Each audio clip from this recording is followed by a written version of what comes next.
বিনামূলীয়া GNM নাৰ্ছিঙৰ application form আহিছে। যিসকল কেণ্ডিডেট 12 পাছ হৈছে সায়েন্স, কমাৰ্চ বা আৰ্টছৰ পৰা সেইসকল ছোৱালীয়ে বিনামূলীয়াকৈ জিএনএম নাৰ্ছিঙৰ এপ্লিকেশ্যন ফৰ্ম ফিলআপ কৰিব পাৰিব। কোনো ধৰণৰ এপ্লিকেশ্যন ফিজ দিব নালাগে। কেণ্ডিডেটৰ অফলাইন যোগে ফৰ্ম ফিলআপ কৰি অফলাইন যোগে জমা দিব লাগিব। এপ্লিকেশ্যন ফৰ্ম ক'ত পাব, ফিলআপ কৰি ক'ত জমা দিব লাগিব, লগতে এপ্লিকেশ্যন ফৰ্মৰ লগত কি প্ৰমাণপত্ৰ দিব লাগিব এই ভিডিঅ'ত কম সময়ৰ ভিতৰতে জনাই দিয়া হ'ব। ভিডিঅ'টো স্কিপ নকৰিব। ইয়াতে চাই লওক কোৰ্চৰ নাম হ'ল জিএনএম। জিএনএম কোৰ্চৰ সময়সীমা হ'ব 3 বছৰ। 3 বছৰ পঢ়িব লাগিব। ক'ত পঢ়িব লাগিব জানি লওক। কলেজৰ নাম হ'ল Solace institute of nursing Goalpara. Goalpara তাতে এই কলেজ আছে নাৰ্ছিং, জিএনএম নাৰ্ছিঙৰ। 3 বছৰ তাতে পঢ়িব লাগিব যেতিয়া সিলেকশ্যন হ'ব। ইয়াতে চাই লওক কি পাছ হ'লে ফৰ্ম ফিলআপ কৰিব পাৰিব। 12 পাছ এনে ষ্ট্ৰীম। যদি সায়েন্স বা কমাৰ্চৰ পৰা বা আৰ্টছৰ পৰা এইচএছ পাছ হৈছে লগতে 40% লাগিব ইয়াত উল্লেখ কৰিছে।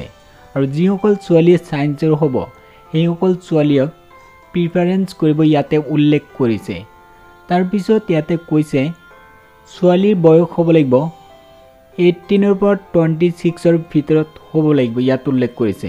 আৰু কৈছে যে আনমেৰিড ছোৱালী অনলি, যিসকল ছোৱালীৰ বিয়া হোৱা নাই সেইসকল ছোৱালীয়ে ফৰ্ম ফিলআপ কৰিব পাৰিব, ইয়াতে উল্লেখ কৰিছে। ইয়াতে চাই লওক অনলি আনমেৰিড কেণ্ডিডেট কেন এপ্লাই। টোটেল চিট আছে 10টা চিট আছে, ইয়াতে উল্লেখ কৰিছে।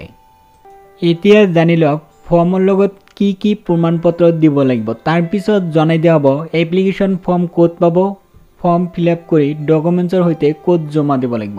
ইয়াতে চাই লওক এইচএছ পাছৰ মাৰ্কশ্বিট লাগিব, পাছ চাৰ্টিফিকেট লাগিব, 2 কপি পাছপোৰ্ট সাইজ ফটো লাগিব, তাৰপিছত কাষ্ট চাৰ্টিফিকেট লাগিব, ইয়াতে উল্লেখ কৰিছে।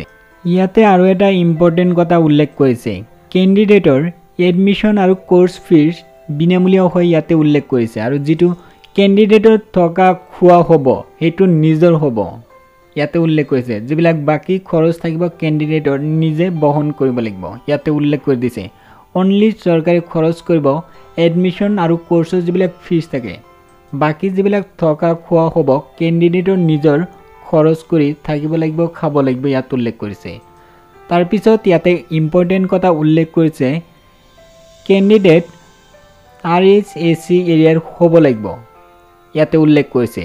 যিসকল কেণ্ডিডেট RHAC হয়, গোৱালপাৰা ডিষ্ট্ৰিক্টৰ ট্ৰেক এৰিয়াৰ হয়, RHAC এৰিয়াৰ হয়, সেইসকল ছোৱালীয়ে ফৰ্ম ফিলআপ কৰিব পাৰিব, বাকী কেণ্ডিডেট নোৱাৰিব, ইয়াত উল্লেখ কৰিছে। এই জিএনএম নাৰ্ছিং কোৰ্চৰ অফাৰ কৰিছে, স্পন্সৰ কৰিছে ৰাভা হাজং অট'নমিক কাউন্সিল বৰ্ডে। তাৰপিছত ইয়াতে চাই লওক এপ্লিকেশ্যন ফৰ্ম ক'ত পাব।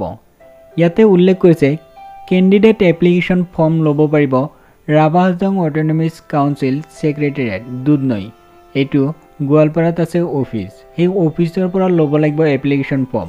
সেই ফৰ্ম লৈ ফিলআপ কৰি ডকুমেণ্টছৰ সৈতে তাতে জমা দিব লাগিব, ইয়াতে উল্লেখ কৰিছে। ইয়াতে চাই লওক কাউন্সিলৰ অফ ৰেছপেক্টিভ RHAC এই অফিচত যাই জমা দিব লাগিব, ইয়াতে উল্লেখ কৰিছে। বাই পোষ্টত দিলে নহ'ব কাৰণ এইটো লাষ্ট ডেট অনলি উল্লেখ কৰিছে। ইয়াতে লাষ্ট ডেট জানুৱাৰী মাহৰ 4 তাৰিখ লাষ্ট ডেট। বাই পোষ্টত দিলে নহ'ব, নাপাব। ইয়াতে চাই লওক কেণ্ডিডেটৰ দুধনৈ যাব লাগিব, ৰাভা হাজং অট'নমিক কাউন্সিল ছেক্ৰেটেৰিয়েট এই অফিচত যাব লাগিব, এপ্লিকেশ্যন ফৰ্ম ল'ব লাগিব, ফিলআপ কৰি জমা দিব লাগিব। সিলেকশ্যন প্ৰচেছ হ'ব, ইণ্টাৰভিউ হ'ব। ইণ্টাৰভিউ হ'ব জানুৱাৰী মাহৰ 6 তাৰিখে, 2021 চনৰ জানুৱাৰী মাহৰ 6 তাৰিখে ইণ্টাৰভিউ হ'ব। ইণ্টাৰভিউ হ'ব সেই এড্ৰেছটো হ'ল RHAC ছেক্ৰেটেৰিয়েট দুধনৈ গোৱালপাৰা, তাতে ইণ্টাৰভিউ হ'ব এই এড্ৰেছত। তাৰপিছত ইয়াতে উল্লেখ কৰিছে সময় দিছে 11টাত ইণ্টাৰভিউ হ'ব, ইয়াতে উল্লেখ কৰিছে। যেতিয়া কেণ্ডিডেটৰ ইণ্টাৰভিউ হ'ব তেতিয়া কেণ্ডিডেটৰ অৰিজিনেল ডকুমেণ্টছখিনি লৈ যাব লাগিব। এতিয়া কাম কৰক, এই ভিডিঅ'ৰ ডেছক্ৰিপশ্যনত লিংক পাব, সেই লিংকত ক্লিক কৰি গোটেই ডিটেইলছ চাব পাৰিব, লগতে ন'টিফিকেশ্যন চাব পাৰিব। ভিডিঅ'ৰ ডেছক্ৰিপশ্যনত লিংক দিছোঁ, এতিয়াই নিজৰ মোবাইলতে চেক কৰক।